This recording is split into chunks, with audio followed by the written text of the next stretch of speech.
Saat ini untuk mencetak kartu peserta ujian seleksi setelah lewat seleksi administrasi, maka kita sudah ada pengumuman khususnya dari Provinsi Kepulauan Riau bahwasanya sudah bisa mencetak kartu peserta ujian untuk dibawakan nanti pada saat mengikuti selanjutnya atau mengikuti ujian seleksi SKD. Dan kemudian di bawah ini ada namanya pengisian deklarasi sehat. Itu bisa dilakukan 1 hari sebelum ujian, dalam arti kita bisa mengisi deklarasi sehat ini 1 hari sebelum ujian atau 2 hari sebelum ujian, dan kemudian kita print kan dan kita bawakan pada saat ujian. Kemudian di sini ada beberapa pernyataan yang harus kita isi, misalkan apakah ada anggota keluarga satu rumah yang bergejala COVID-19.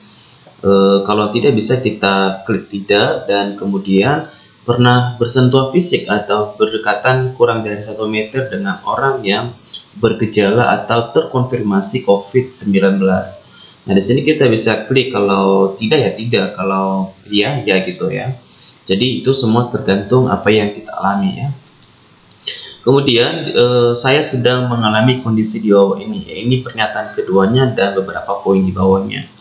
Nah, di sini kalau tidak ya berarti tidak. Kalau misalkan batuk dan lemas dan seterusnya, kalau tidak berarti kita klik tidak, misalkan seperti begini ya. Jadi dan seterusnya. Kemudian kita semua klik tidak, misalkan kita tidak bergejala demikian apa yang ada dalam pernyataan ini, kemudian baru kita klik tidak ya. Saya dinyatakan terkonfirmasi COVID-19 ya. Kalau tidak berarti kita klik tidak, baru kemudian simpan, nanti baru kita cetak. Kemudian apa saja yang harus kita bawa pada saat ujian SKD nantinya, yaitu kita bawa kartu peserta ujian CASN, ini wajib dibawa saat pelaksanaan ujian. Kemudian kita wajib membawa kartu atau bukti identitas diri seperti KTP ataupun surat keterangan KTP yang sudah tercantum pada sistem kita, artinya sesuai dengan yang kita unggah pada saat melamar CPNS atau P3K non-guru dan seterusnya.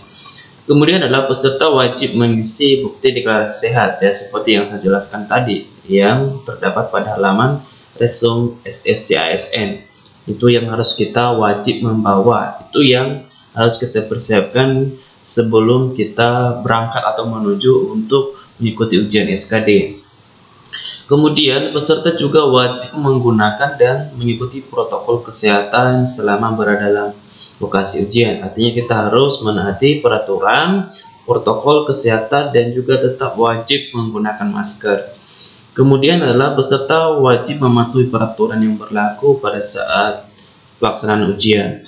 Nah, artinya itu nanti kita bisa tetap mengikuti sesuai peraturan yang berlaku pada saat pelaksanaan ujian. Kemudian kalau PIN ini ujian itu nanti bisa diberikan pada saat mau masuk ya, masuk ruangan, atau ada namanya nanti panitia seleksi di depan yang menyediakan nomor untuk bisa kita masuk pada saat ujian.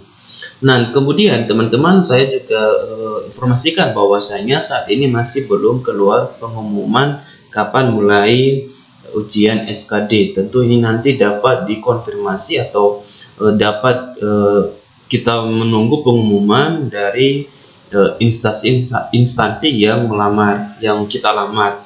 Jadi mungkin pada saat ini juga ada teman-teman yang mungkin masih belum bisa mencetak kartu peserta ujian. Tentu ini dari beberapa instansi, mungkin beberapa yang masih belum bisa mencetak kartu peserta ujian, mungkin dalam proses, apalagi saat ini juga masih baru selesai sesuai dengan pengumuman bahwasanya baru selesai, misalkan siapa lagi yang lewat seleksi sesuai dengan sanggahan yang teman-teman kemarin yang belum lewat seleksi administrasi dan mereka sanggah, dan kemudian akan diberikan lagi pengumuman terbaru gitu.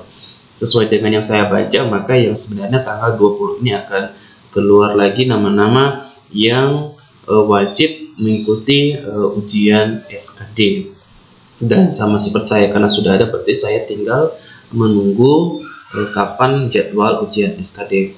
Mudah-mudahan informasi ini dapat membantu teman-teman yang sedang mencari informasi mengenai untuk cetak kartu peserta ujian.